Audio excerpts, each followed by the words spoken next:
நல்ல சில்லுன்னு இந்த கிளைமேட்டுக்கு நல்ல கொதிக்க கொதிக்க ரசம் சாதம் கொடுத்தா யார் தான் வேண்டான்னு சொல்லுவாங்க. நான் வேண்டான்னு சொல்லுவேன். பொரியல் இல்லை அப்படின்னா. பொரியல் இல்லாத ரசம் சாதம் வந்து சாப்பிட்றது கொஞ்சம் கஷ்டம்தான். பட் வந்து பொரியல் அப்படின்னு யோசிச்சாலே ரசத்துக்கு காம்பினேஷனாக நம்மளுக்கு உருளைக்கிழங்கு பொரியல் தான் ஞாபகம் வரும். இந்த உருளைக்கிழங்கு பொரியலை எப்பவும் பண்ணுற மாதிரி இல்லாமல் இன்றைக்கி ஒரு டிஃப்ரெண்ட்டாக சூப்பரான ஒரு உருளைக்கிழங்கு பொரியல் தான் பண்ண போகிறோம். இந்த பொரியல் கூட நம்ம வெந்தயக்கீரை சேர்த்து தான் செய்ய போகிறோம். நல்ல ஹெல்தியான ஒரு சூப்பரான வெர்ஷன். கண்டிப்பாக ட்ரை பண்ணி பாருங்கள். அவ்வளோ சூப்பராக டேஸ்ட்டு நல்லாவே இருக்கும். கொஞ்சம் டிஃப்ரெண்ட்டாகவும் இருக்கும். இவ்வளோ ஹைப் கொடுக்குற இந்த ரெசிபி ரொம்ப சிம்பிளாக சூப்பராக செஞ்சிடலாம். எப்படி செய்யலாம்னு சொல்லி பார்த்துலாம் வாங்க.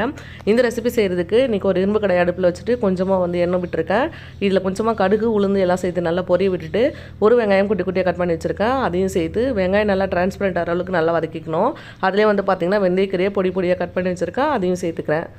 இந்த ரெசிபி ட்ரை பண்ணும்போது இந்தளவுக்கு சூப்பராக வரும் அப்படின்னு தெரியாது. பட் செஞ்சதுக்கப்புறம் தான் தெரியும் அவ்வளோ டேஸ்ட்டு சூப்பராக இருந்தது. இதுவுமே வெந்தயக்கீரை வந்து கொஞ்சம் எக்ஸ்ட்ரா சேர்த்துருக்கலாம். நெக்ஸ்ட் டைம் வந்து நிறைய சேர்த்து செஞ்சு பார்க்குறேன்.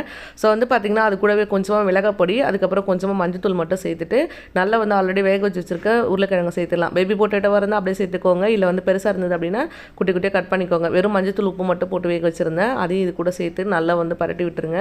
உப்பு மட்டும் தேவையான அளவுக்கு பார்த்து அட்ஜஸ்ட் பண்ணிவிடுங்க. சூப்பரான பொரியல் ரெடி ஆகிடும். அவ்வளோ சிம்பிள், சூப்பராக செஞ்சிடலாம். கண்டிப்பாக கீரை கிடச்சிது அப்படின்னா ட்ரை பண்ணி பாருங்கள். இதே வெந்தயக்கீரை கிடைக்கல அப்படின்னா இதுக்கு மேலே நீங்கள் பாலக்கீரை கூட சேர்த்து செஞ்சு பார்க்கலாம். ட்ரை பண்ணி பார்த்துட்டு எப்படி வந்ததுன்னு சொல்லிட்டு மறக்காமல் சொல்லுங்கள்.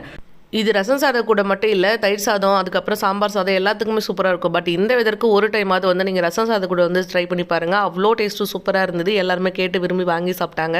அவ்வளோ நல்லா இருந்தது. நான் வந்து எனக்கு கொள்ளு ரசம் கூட தான் வந்து ட்ரை பண்ணியிருந்தேன். நீங்களும் ட்ரை பண்ணி பார்த்துட்டு எப்படி வந்து சொல்லுங்கள். பாய்.